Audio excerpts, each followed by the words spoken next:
To it, everyone. We've got up to an hour together, and unfortunately, two of our presenters can't seem to get the mics sorted out. So welcome to our session for parents of prospective study abroad students. We have a good amount of content here to go through. Before we get started, a couple of housekeeping items. We'll introduce ourselves here in a moment. But we will not be unmuting any of the attendees. So as we speak, you're welcome to type in questions in the chat. We will have time at the end to more directly address some of those questions. But if you do put things in stream of consciousness, we'll do our best to address them while we're talking. So my name is Dan Hart. I'm the Associate Director of the Study Abroad Office, and my focus is on international health, safety, and security. I'll introduce my colleague, Jamie Fisher. He's our International Health, Safety, and Security Specialist. He was to do our introductions, but we can't get his darn mic working. So Jamie just waved to you. Mandy, you want to introduce yourself and Maggie? Yeah, absolutely. Hi, I'm Mandy Neidiger. I'm the Assistant Director for our faculty-directed programs. And my amazing colleague Maggie Flynn is an international coordinator for the Partnership and Exchange Unit. She coordinates programs in the United Kingdom and Ireland and Africa and others. So she is a wonderful source of information. If you have questions, she and Jamie will also be monitoring the chat. So please feel free to ask those questions and we'll try to get them answered. And thank you so much for being here. We really appreciate it. Amen. And Jamie's going to advance our slides for us. Jamie, you mind pushing us ahead one? All right. All right. Go ahead, Mandy. Yep. So we'll go through, this is kind of an overview of what we'll be talking about for the next hour. We want to highlight the benefits of study abroad. You're here, so you and your student probably know that there are benefits. We want to talk about those a little bit. And then we want to go through the program types with you. We have a number of different opportunities available, which are really wide ranging. So we want you to make sure that you have all the information on that. We'll then talk briefly about costs and financing, knowing that there are a myriad of other resources that we can direct you to for more information on that point. And then we will dive into health and safety matters. And that's where you'll hear from Dan about the great work that we're doing to ensure that your student is safe while they are on a program and all of the background work that takes to ensure that safety. And then we will point you to additional resources at the end. Feel free to type in the chat box as you have questions, but know that we will have time at the end for questions as well. And it's probably likely that we'll be able to get to those questions at the end, but don't feel shy about asking questions now. All right, so let's talk about these benefits of study abroad.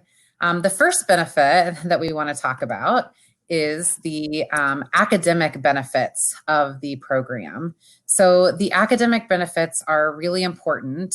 Students will be taking specific courses that ASU may not offer.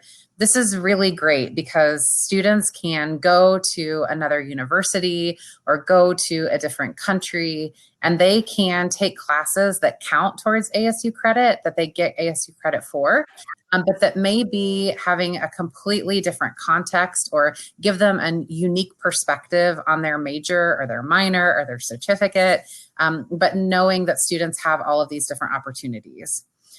This can be challenging sometimes, especially if a student is on a longer term program like a partnership or exchange to get used to a new classroom culture.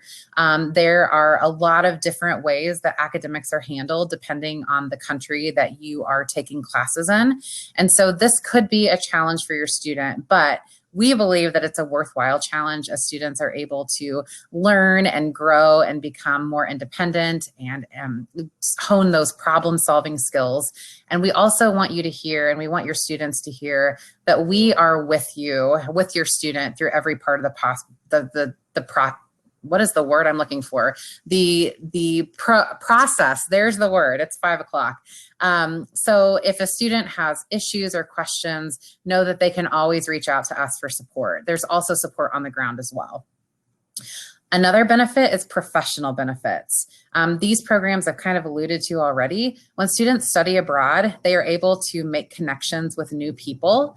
We have had situations in the past where a student meets a different student abroad who knows somebody and then ends up in an internship for the summer, or has a professional connection through people that they meet and are able to engage in more experiences abroad as a result. This can also come, with letters of recommendation or people who know people that can help students get into different fields that they are interested in. It also helps students stand out in resumes and interviews. We tell students, this is an amazing statistic, less than 5% of US college students study abroad. So when a student has study abroad on their college transcript, that's a huge standout right there. And we have anecdotal evidence from lots of different students who have come back and said to us, I went to interview for a job and all the employer wanted to talk about was my study abroad experience. Study abroad is known for creating different transferable skills like problem solving and critical thinking and flexibility that employers really value. And so having this experience abroad can be hugely beneficial professionally. Last, there are personal benefits. We believe that study abroad is a transformative experience for students. You go and you come back a different person. You learn to overcome challenges. You learn those flexibility and transferable skills, and you are able to thrive abroad. So we really hope that your student is able to engage with the culture and become a stronger person and have a stronger sense of self and really get to know him or herself while they're abroad. Self-confidence is huge. It can increase while students are abroad. And we see this time and time again as students come back to us, just completely different people. So these are just some of the benefits of study abroad. We could wax poetic all day, but we will move on so that we can talk about other things that you need to hear. So we have over 300 different programs in more than 65 different countries. And these programs range anywhere from 1 week to 1 year. So we really are confident that your student can find a program that fits his or her needs, whether that's because they need to study something short-term because they have jobs and family obligations and really locked up class schedules, or if they want to study for a year to really engage with the culture and the language and become fluent in a particular language, for example. So we're going to go through these one by one. The first type is our faculty-directed summer programs. These usually range between 2 and 8 weeks in length. You might be surprised to know that they're offered in the summer. And these are where a faculty member from ASU takes a group of ASU students somewhere in the world, teaches ASU classes that come right back to the student's transcript as ASU credit. This is really helpful because the credit is already predetermined. Students know what classes they're taking. They know how it counts at ASU. And it's also really wonderful because these programs are really pre-planned for students. They don't have to worry about finding housing or transportation or getting around the city. All of that sort of orientation is done in this cohort with a faculty director and fellow ASU students. We have a number of summer programs that offer internships, which can be really amazing as well. The program fee for those summer programs always includes tuition. It always includes housing. And then it's going to include various other things depending on the program, like a welcome and farewell dinner or a transportation pass or excursions and activities. Our next type of program is Global Intensive Experiences. This is a subset of faculty-directed programs, and that still ASU faculty are teaching ASU students ASU classwork, but these take place during academic breaks. So these are super, super short programs, generally between 7 and 14 days in length, and students generally go on these before or after the semester or during spring break. So these are a really great opportunity for students who may not be able to get away for a summer or for a semester, but who want a transformative experience abroad, that they can participate in one of these programs. The program fee in this case includes your housing, but it does not include tuition because students are already paying their tuition as part of their semester at ASU. And so these can be a really affordable opportunity as well for students because since they're already paying their tuition, the program fee is a smaller add-on to their cost of attendance for the semester. They can also use their entire financial aid and scholarship package to help pay for a global intensive experience program, which is really valuable. We also have domestic global learning experiences, and these can be summer or GIE, Global Intensive Experience programs, but these take place in the United States.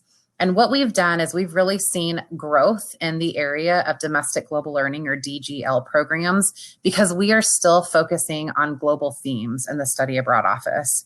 So we want students to know that even in our own backyard, somewhere in the United States, we can still compare how we live here in Arizona to other places in the US.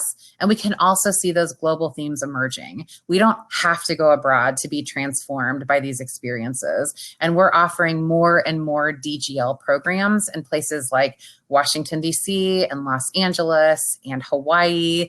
And we're seeing more and more of these programs growing in our portfolio. The program fee will be determined by the type of program, either faculty directed summer or global intensive experience programs, to know whether or not that tuition is included in the program fee. Next, we have partnership programs, and these are sometimes summer programs, generally semester programs, where we work with a partner overseas. So students are able to enroll either in a study center or in a university. These can take place over, again, summer or semester, including A or B. And what is great about these programs is it's kind of a middle ground. We don't have an ASU faculty member with the students, but we do have on-site staff who are there to support students in every part of the process. So there is usually a center where there are on-site staff who can help with, getting around the city, or, problems with housing, or offering a place for students to come and study. These are also people who can arrange excursions and activities, and who the students will get to know well because they are involved in the partnership process. Students are able to take classes with local and international students. It's not a guarantee that students will be in classes with other ASU students, but certainly other American students. The great thing about partnership programs is that usually foreign language proficiency is not required. That's a myth that we hear a lot in study abroad.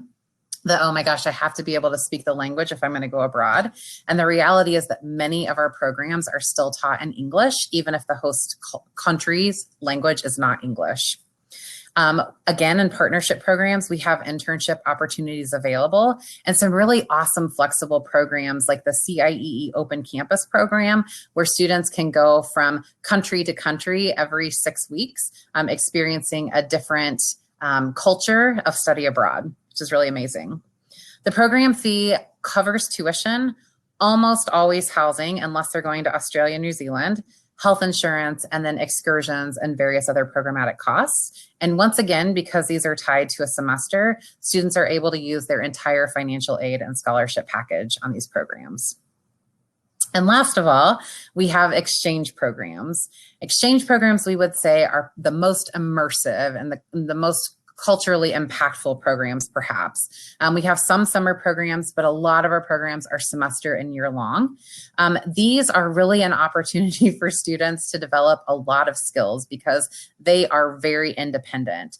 Students they are responsible for enrolling in classes and finding their way around the city and making sure that they're well fed while they're abroad. But this is also an awesome opportunity to meet local people, to go to school with local people, local students, and to build those relationships. Foreign language proficiency may be required in these cases because students are enrolling in the foreign university. And again, like I said, it's very independent as students are arranging their own sort of situation. So it's like going from ASU to another university, but being like that student in that university for a semester. Now, the program fee is different for exchanges in that there is not a program fee. Instead, students are just paying their ASU tuition and they're studying somewhere else in the world, which can be a screaming deal for in-state students. And we like to tell students it's kind of like scooping up your life here in Arizona and setting it down somewhere else in the world for a semester. These programs can be really affordable, in fact, less than the cost of attendance for a semester at ASU. So if students are excited about the possibility of studying abroad for a semester or for a year and can handle that independent component, this is a really incredible opportunity for them.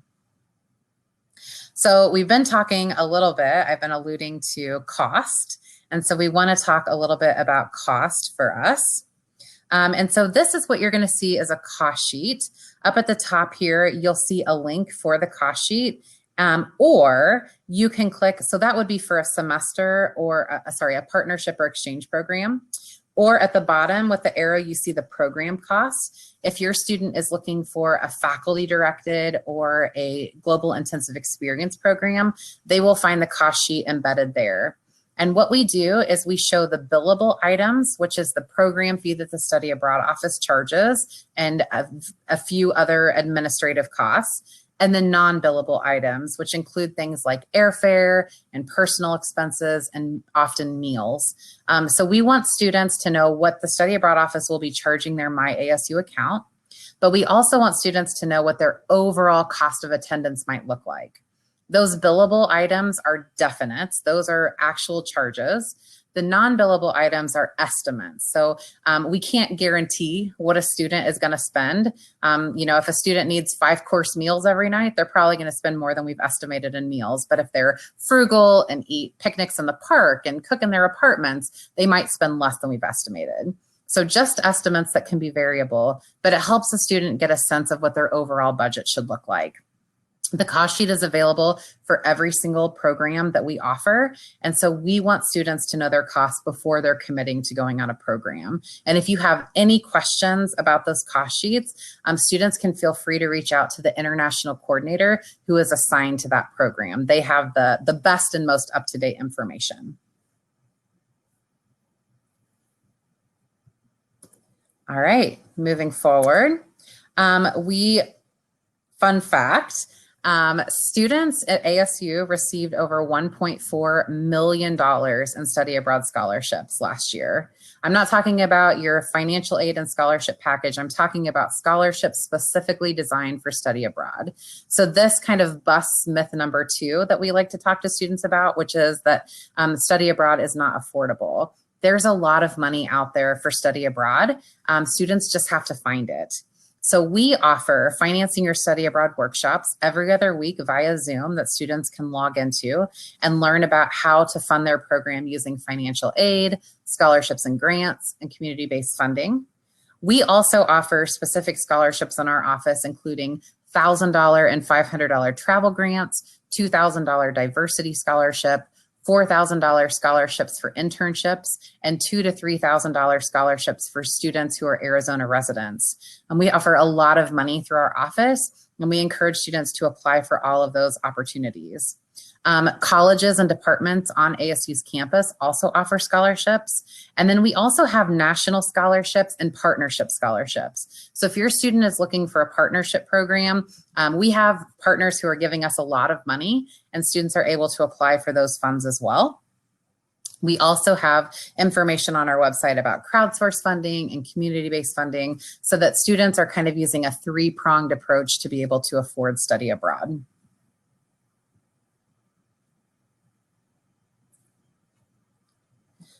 This is a helpful chart that's also listed on our website that shows where students can use their financial aid and scholarships. So you can see that for semester programs, almost all financial aid and scholarships are able to be applied. In the summer, students are not able to use their ASU scholarships. But again, as we just talked about, there are other scholarships directly for study abroad that are available. All right, and now I'm going to hand it over to Dan to talk about health and safety.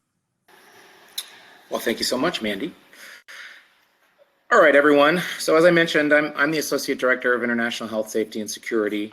So I'm excited to be here to talk to you about this. I would imagine you might have COVID on your mind. So safety and health matters might be a greater concern now than they have been in the past.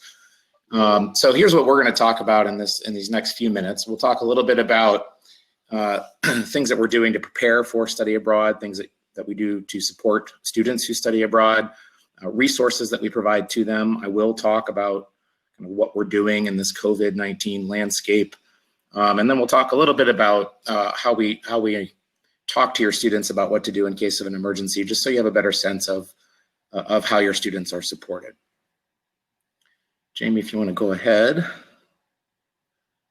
All right. So my position is relatively unique in the field of education abroad, and I want you all to know that. I think it's important. We're one of about 60, 65 universities in the United States, or frankly in the world, that has a position dedicated to health, safety, and security for study abroad. And we're probably one of less than a dozen that have two such positions. So not only am I here, my colleague Jamie Fisher, who's our health, safety, and security specialist, is also here. So we have two full-time staff members dedicated exclusively to things related to the health, safety, and security of our programs. So I want to emphasize that point. ASU's made a real significant investment to really underscore our commitment to doing this safely and responsibly. So here's how we do that in a nutshell. We carefully review all of the locations where we have programs. We look at our program activities. Jamie and my responsibility there is to carefully consider what are the risks inherent in the locations where we're offering programs or in the activities that we're conducting on these programs, so that we can identify ways to mitigate our exposure to those risks. Despite anyone's best plans, things can go sideways during a study abroad program. So I think it's important for you to know that we have a we have a robust and well tested emergency preparedness and response plan that includes the ability to quickly remove people from a location as certain circumstances dictate. We do provide a comprehensive insurance policy to all study abroad participants. That is primarily a medical insurance policy, but there are a number of other benefits to that as well. I'm not sure we have time to get too deeply into it, but this is a huge value add for our students. Many of your students presumably already have a medical insurance policy. What makes this different is that it's specifically designed for this context. That is, someone traveling from the US to a foreign country. It is quite comprehensive and very, very useful when you need it. Jamie and I pay very close attention to things that are happening around the world.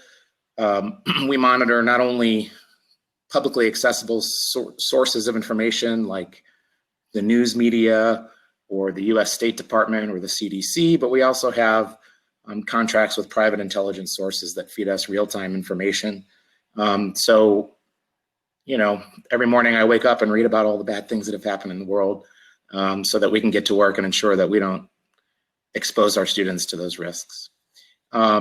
We do plug into a number of very useful groups who made up of other professionals who do what we do. One such group is the Overseas Security Advisory Council, which is part of the US State Department. And then we're also part of a consortium of people who do what we do. Here's that reference to these 60-ish other universities around the world who have positions like ours. So we're very much plugged into what's going on around the world. We're very much plugged into what other universities are doing when it comes to international education and education abroad. So I like to think that we do a very good job, and hopefully all of this really, again, underscores what we say all the time. Even though we led with cost and kind of how study abroad works, I really want you to take away from this that the health, safety, and security of our participants is our primary priority. It always has been, and it always will be. So please believe that. Okay, so it's important to us that we equip our students with as much information and as many resources as we can. So within every study abroad program application, there is something called Traveler Health and Safety Resources. And basically what we're doing here is we're giving students all of the sources of intel that Jamie and I consult and that my colleagues consult as we determine whether or not to run programs in a particular location. So these are some of the public resources, like I mentioned, the State Department, the CDC, but we also have a number of private intelligence sources, and we're able to share that information with our travelers. This is not something that we put on our public-facing website, which means it's not something that you as a parent will have direct access to, but please know that your students do have that access. These include things like road safety reports, kind of comprehensive security assessments from various sources that the university pays for, curates, and then shares with the students. I already mentioned our medical insurance policy. Another nice service is this Alert Traveler smartphone app. 30 days prior to the start of a program, our students will be invited to download this app, which will be free to them. And that allows them to either go fishing for information about the country in which they'll be studying or any of the neighboring countries that they may want to visit while they're traveling abroad. But it also allows them to receive real-time alerts about incidents that might impact their plans. It's a very valuable resource. It's also a helpful tool when there's a large-scale emergency and we need to communicate with our students as quickly as possible and ensure that everyone is safe and secure. So it does include a check-in feature. It also is one way for students to notify us 24/7 if they need help. It's also a great tool to connect them with local emergency services. A lot of our students may not know that, although we talk to them about this at length at various points in the process, a lot of our students may not know that to call emergency services, it's not calling 911. There may be different emergency numbers for police or fire or ambulance. They can call each of those services through the app if they wish. And then we have 24/7 emergency support for our students, all of our program leaders. We have a great partnership with ASU, the ASU Police Department. Their dispatchers staff our 24/7 emergency number, which means that at any time of day when anyone calls that number, and you'll see it on my last slide, but whenever anyone calls that number, the phone will be answered. They are able to accept collect calls if a student somehow knows how to make a collect call from France, for example. And then what happens is we have 4 people on our team, myself, Jamie, our director, and Mandy, our assistant director, who are on a phone tree, basically. And so it's only a matter of moments before someone who calls is connected to one of us who will be there and ready to help. And then, of course, we rely on that robust emergency response plan that I mentioned previously. You can see here also a URL for the health and safety content on our public-facing website. I do recommend that each of you check that out at your convenience. Some of these details are flushed out a little bit more on that site, and then there's some other resources there as well that we're really not covering in today's session. All right. The elephant in the room, COVID-19. So you may not be surprised to hear that it is difficult. It is difficult right now to plan study abroad during a global pandemic. There are lots of parts of the world where travelers from the United States are not welcome. There are fewer parts of the world where travelers from the US are welcome, but only after a 14-day quarantine period. It's an unpredictable landscape. Here are some of the things, though, that we're investigating on a regular basis, and by a regular basis, I mean every single day, trying to ensure that the places we're operating programs are ready to have our students, and that we can do study abroad responsibly in these places. So, can students get a passport right now? Good news is the State Department has resumed normal passport processing. There were a good 6 months or so when students couldn't even get a passport, and US citizens of any sort couldn't get a passport unless it was a life or death emergency. Good news is they're back in business. But what is still pending is a number of foreign countries are not issuing visas for travelers or not issuing visas to travelers from the United States. So can we even get in the country? If we can, what does that look like? Does one need to provide a COVID-19 test or take a test prior to boarding a flight? Do they need to prove that they're in good health, take a temperature check in order to enter the country? Once they've arrived, do they have to quarantine for 14 days? If so, where? In their program housing, in a government facility? That varies widely across the world. Once we're there, once we're in, can one travel freely throughout the country? Are there transportation restrictions? What are the face covering requirements? What are the social distancing requirements? What's the COVID landscape there? What are the cases look like? Are they trending up? Are they trending down? Is it better than in the United States, or is it worse than in the United States? If one needs a COVID test, can we get the students a COVID-19 test readily and quickly? Do they have personal protective equipment available and readily available and affordable? What is the health system like? Can we get students medical care if they need it? These are the things that we're looking at. These are the things also that I recommend that you look at carefully with your student as he or she comes to you and says, hey, I really want to study abroad. And you might be thinking, well, how in the heck is that going to happen during a pandemic? You can do a lot of this research on your own as well. And I believe I have a slide next that shows you some resources you can consult. Here we go. I don't remember, Mandy, anyone else? Lindsay, if you want to put anything in the chat. Are we sharing these slides after the fact? Will this be available to folks? Mandy's nodding her head. So you will be able to come back to this and view these links a little bit more carefully. Thank you, Lindsay. Thank you, Mandy. So you can see we have the CDC site, the World Health Organization or WHO site, the State Department site. There's a couple of other sites on here as well. This is not an exhaustive list, but these are places that I recommend you consult more than, say, CNN or Fox News or USA Today or whatever media you're consulting. Kayak.com is a travel website. I use it to find cheap flights and cheap hotel rooms, but they actually have a very reliable list of travel restrictions for US travelers. Very helpful.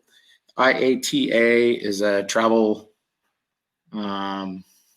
industry website that provides similar content as well. So these are some of the sites that Jamie and I consult on the regular these days to find some of the answers to those questions that you saw on the previous slide. All right, what's next, Jamie? Okay, so I mentioned we would share this with you. Not much for you to take away from this slide other than I want you to be aware of how we tell your students or what we tell your students to do in case of emergency. And hopefully that is not to call you in a panic.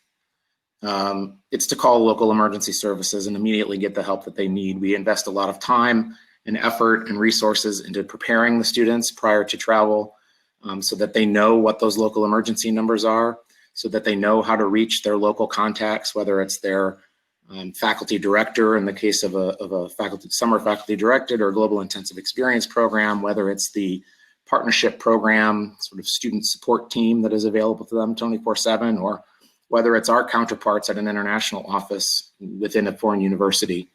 We want to make sure that the students know who they can call for help because they will not be alone. They will always have support available to them. If it's a medical issue, students will know how to reach our insurance provider or the insurance provider from the partnership program organization. And here's that 24/7 emergency number for ASU, 480-965-3456. We prefer that that's only used after hours, but with the time difference in an emergency situation, who has time to do the math? We want them to call that number if they need help. The phone will be answered and they will be connected with somebody from the study abroad office who can help. There are certain circumstances where A student may need to reach out to the U.S. Embassy or consulate or the nearest such office. They can help with a variety of emergency situations. And you can see here last on the list is contact your family. Certainly we want students to keep you informed whenever they have emergencies, but we want to minimize the freak out opportunities, let's say. If they call you and they're in a panic, you may not be as well equipped to help them or point them in the right direction as their on-site staff is. So we want to try to break them a little bit of their inclination to call mom and dad or to call their guardian when there's a problem. Certainly, we would never tell them not to call you, but we want them to know that there are others who are closer by and who are well connected who can help them immediately. It's unusual, I will say, for us to communicate with you as parents. The vast majority of our students are over the age of 18 by the time they study abroad and are adults, and we try to treat them as such. So unless they ask us to, or unless they're in a real serious situation in which they're unable to call you, we're not likely to reach out to you. So it's important for you, I think, to communicate with your student early and often before they leave about your expectations for them to stay in touch with you, because we probably won't be sending you very much information. If you hear from me while your student is abroad, it's probably not a great thing. So I don't want you to hear from me while your student's abroad. We try our best to prepare them, number one, so that they avoid some of the pitfalls that students might fall into, but also number two, to reach out to the people who can really help them when there's a problem. All right, that's my bit about in case of emergency. What's next, Jamie? All right. So here's some things that I want you as parents to think about. If your student is studying abroad and you don't have a passport, get one. You do not want to find yourself in a position where there is an emergency and you want to or need to travel to your student and you're unable to do so because you don't have a travel document. So if you don't have a passport or you have one that's expiring soon, please renew that or apply for a new passport. It's very important. One of the, I don't know if unusual is the right word, but one of the special benefits that is part of our insurance policy is it's either called a bedside visit or a family unification. So if your student is hospitalized or will be hospitalized for 3 or more days, there's a benefit to pay for you or pay for a parent or guardian to travel to the student's location. It covers airfare and covers housing. I don't remember what the benefit maximum is, but it's a really valuable benefit if you need it. Fortunately, knock on wood, that's not a benefit that's really been used very often, very fortunately, but it is there. We recommend that you keep copies, or we tell the students to give you copies of things like their visa, that document issued by the foreign country that allows the student to enter, credit cards, things like that. These are things that if they're lost or stolen are much easier to replace when one has a copy. So we want them to leave those with you where possible, their passport as well as those other things I mentioned. You may want to know who to contact. If you're concerned about your student, you can always reach out to us, but there are also people on site, on the ground with your students. So communicate with your students, ask them who those emergency contacts are, and you're welcome to keep those details on hand as well. We very much want your students to have those, but it's not a bad idea for you to have them as well. As much as your student is willing to share with you details about what they're doing on their program, I think it's a good thing for you to have an idea of where they are and when they'll be where. A number of our faculty directed and global intensive experience programs move from place to place during the program. And so it will be helpful for you to know that your student is no longer in Paris at the time there's a terrorist attack in Paris, because your student's program has already moved on to Barcelona. It's kind of a, I don't know, morbid way to think about it, but just to illustrate the point, I suppose. By the way, that medical reunion benefit, if you needed to go visit your student in the hospital, is up to $10,000. In case that's important for you to know. It's always a good idea for students to contact their banks before they travel. We don't want them to be in a situation where they try to make a payment first day they arrive in country and have that charge denied by their bank because the bank thinks it's fraud. There are often, for most of the large national banks in the US, there are affiliates in most countries around the world. They can inform you of that as well. In other words, if you go and withdraw money from this bank, you don't have to pay fees, as opposed to if you go to that other bank where you might have to pay excessive fees to withdraw cash. So 2 reasons, I think, why that's a useful exercise. Probably a good idea to do a little research. I don't know how responsible your children are. Hopefully they're more responsible than mine. If they don't spend money wisely, if they run out of money, if they call you in a panic, it would be a good idea for you to know how to get money to your student. Western Union is still a thing, but typically what that looks like is transferring money into the student's bank account so that they can access it through their debit card or credit card. I mentioned this already on the last slide. Come up with a communication plan. I think it's a really good idea for you to convey to your student what your expectations are for them. We often get phone calls on our emergency line from parents who haven't heard from their child who was supposed to arrive yesterday. And they told me they were going to call me, but they didn't. Clearly, they're dead in a ditch somewhere. And I'm here to tell you that in every such case, they've not been dead in a ditch. They just fell asleep when they arrived and had a busy day the next day and didn't think to call you because they were having too much of a good time. So make sure that your student knows when you expect to hear from them, and make sure you know how to communicate with them as well. And I already mentioned get a passport. I led with that, even though it was my last bullet.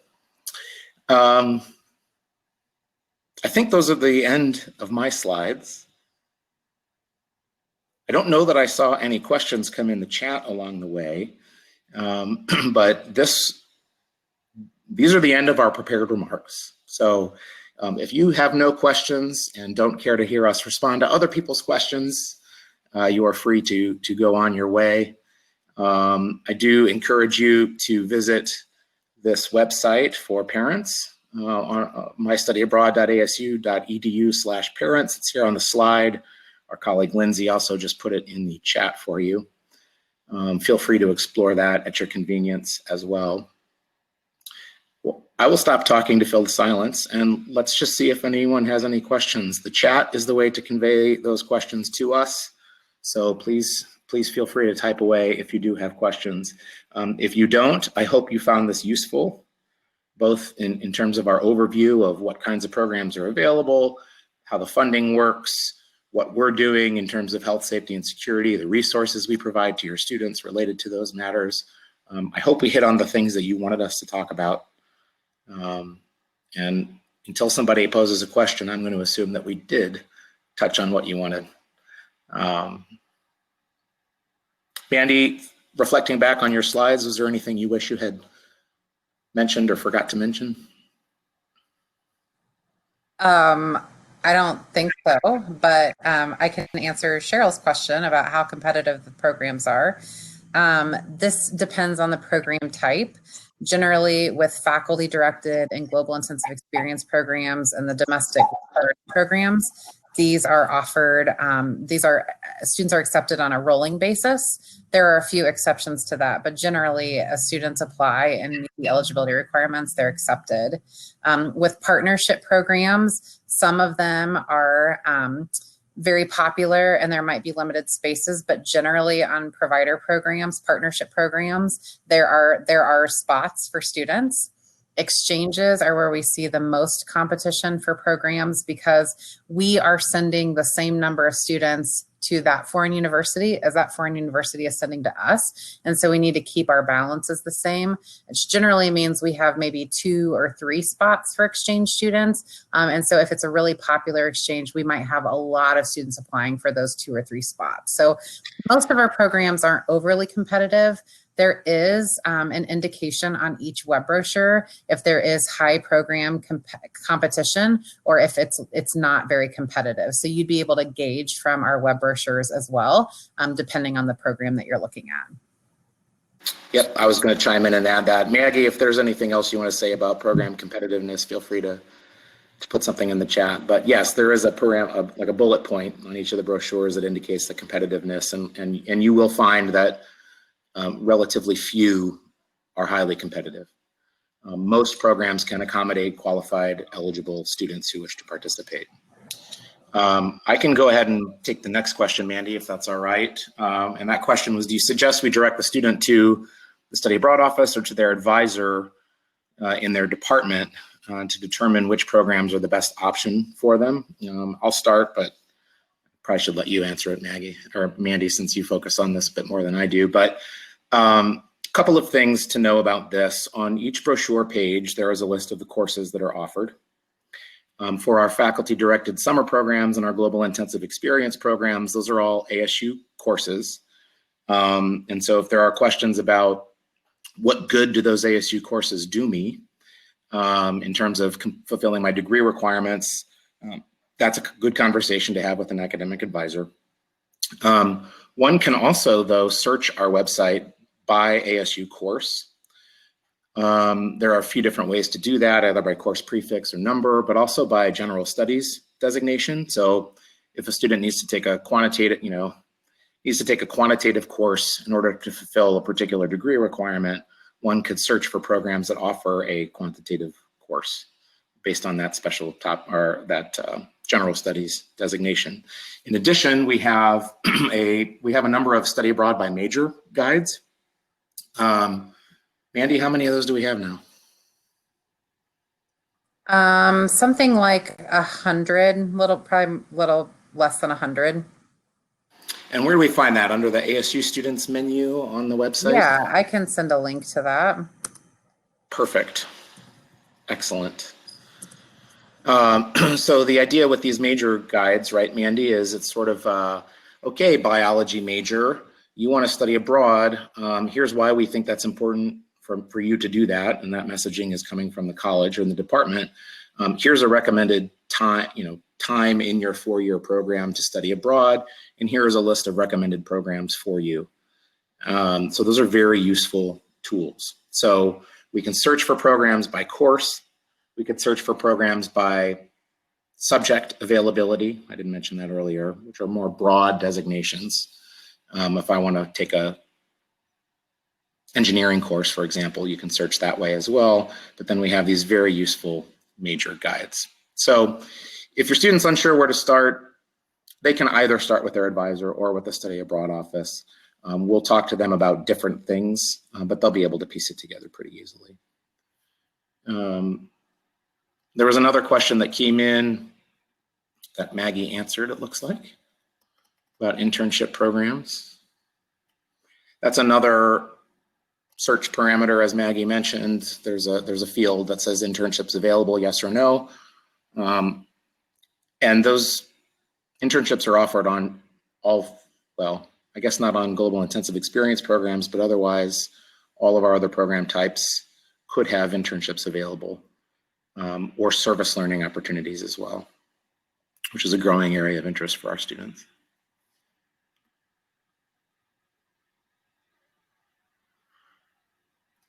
Is it possible to take courses for dual majors while abroad, or do you have to focus on one major for that semester? Yes, it is possible for students to take courses in multiple disciplines abroad. My colleague Mandy mentioned that our faculty-directed and global intensive experience programs have a specific predetermined academic focus.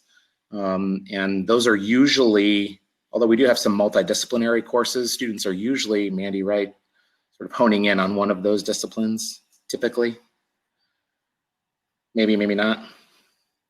think that's right on. And sometimes the courses overlap depending on majors or minors or certificates, but or if you're doing a full semester, you could be taking classes towards your major and your minor at the same time.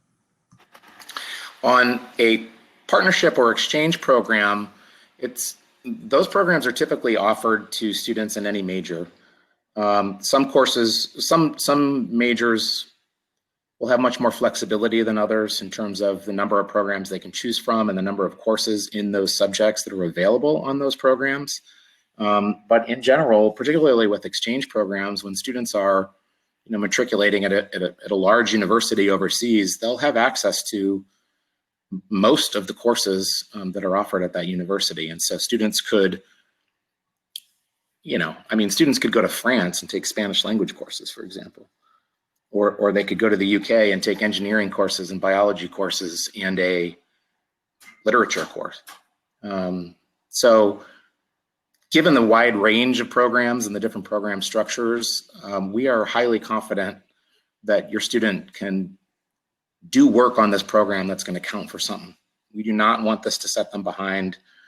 We do not want this to cause them to take extra time to degree completion. I'm assuming you also don't want that. So hopefully all of the resources that we've talked about will help with that. Another thought that I know the partnership and exchange unit talks about is if a student needs general studies courses, because those are required at ASU. So it may not be, a class for the major or the minor, but it may meet the general studies designations, which are generally fairly easy to find on study abroad programs. So that might be another option, especially if a student is in a lockstep major like engineering or education, and may not have the specific classes that they have to take at ASU abroad, but there would be other classes that students could take towards those various requirements to degree completion. So we had a question come in about COVID, and is it perhaps best for a student who wants to spend a semester abroad to hang tight and look towards fall 21 as opposed to spring 20? Sorry, you probably hear my dogs going at each other right now. That's great. We do currently have a number of spring 20 programs in the works. We have a lot of applicants for those programs. The way that we're approaching our decision making for spring programs is very much country by country and program by program. We, per direction from the highest level of leadership at ASU, are trying to be as flexible as we can and waiting as long as we can before making a decision to cancel a program. You probably know, if you're paying attention to the news, that there are spikes in COVID cases around the world right now. There are hot spots that are flaring back up that had been well under control. It is unpredictable. It's probably a safer bet to wait until fall 21. I don't know that I would necessarily encourage that. Our coordinators have a pretty good sense of the status of their programs. We have already seen a number of programs canceled. For example, Australia is pretty much off limits for us until later in 2021.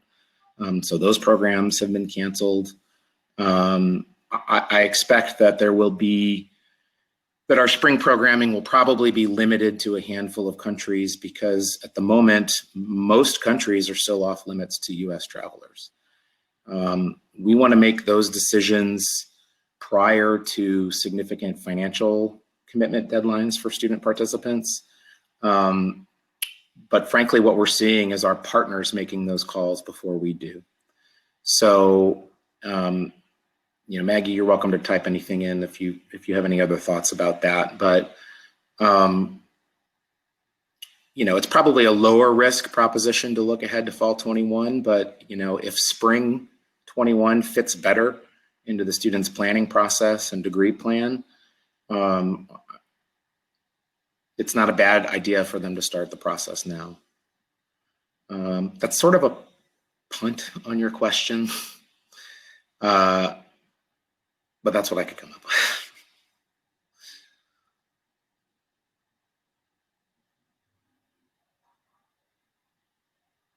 Ooh, good question. Is there a program type that is recommended or should be avoided for a student with a peanut allergy? So I just finished recording our pre-departure orientations for our outbound spring students, and we talk about this there. I believe there's also information on our website. I'm telling you that, and if it's not there, I'm going to go and create it for you. This is an important issue for students to be mindful of. So the exchange programs, as you heard from Mandy, tend to be more independent experiences. There's less organized, comprehensive student support. Of course, that depends on the infrastructure at our partner institution. But when we're talking about, particularly if we're talking about going to a location where English is not the dominant language and a student isn't particularly proficient in that language, it's obviously really important for that student to know how to convey that they have a severe peanut allergy in that language. And there are some resources available to help them with that. But on our faculty directed and global intensive experience programs, so our summer programs and our global intensive experience programs, we have ASU personnel who are leading those programs. And we ask our students, once they've been accepted to programs, to disclose things like food allergies. I review all of that information. I share that information with our program leaders, and we convey that to our service providers that support our programs and provide group meals and things like that, to ensure that all of our program activities are free from those allergens. We are also then equipped to help them prepare for how to live with that allergy in this country. And so we want to do that exploring with them. In the case of a partnership program, we share that information with our partner organizations. And they have a lot of experience helping students with different food allergies or seasonal allergies or other serious allergies that could be life-threatening. We have much more control. We as an institution have much more control over the environment, where we house students, what activities we do with students. So those are good options in general, I think, for students with food allergies, but we have students who go on all of these programs who have very successful experiences. So I would not pigeonhole you or your student into one type of program simply because they have a food allergy. We want to be able to support them no matter where they choose to go. There just may be higher hurdles to jump over if we're talking about a more independent program like an exchange program.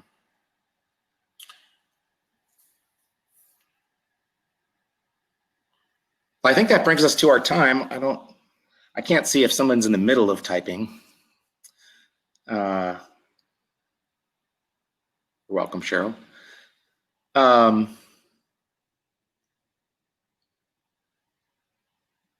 I don't see anything else coming in. So hopefully this has been helpful. Thank you for those of you who gave us positive feedback in the chat. We appreciate it.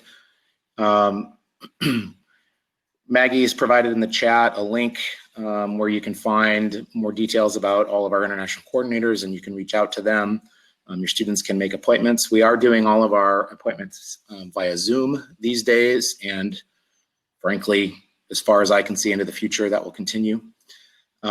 So please feel free to reach out. Please encourage your students to reach out, whether they come to us before they talk to their academic advisor or after. You can find emails and phone numbers there, as well as your students are able to schedule those online appointments there as well. And again, please make sure to check out our parents page on our website. As you think about this and you process this, if you have any other questions, my contact information is on that site as well. But my email is dan.hart@asu.edu. Feel free to hit me up if you want to talk more explicitly about COVID or other such matters.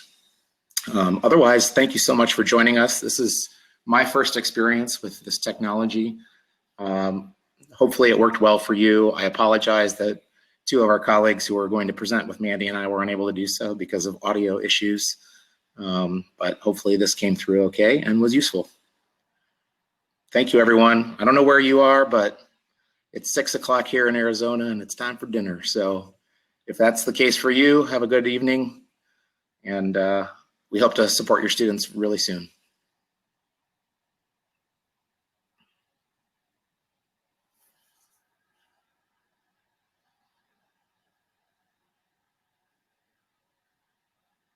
We're just going to sit here awkwardly until we figure out how to end the meeting.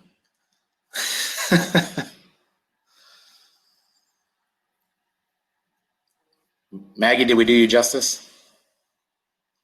Awesome. Thank y'all. Thank you, Mandy. Good job. Okay, bye.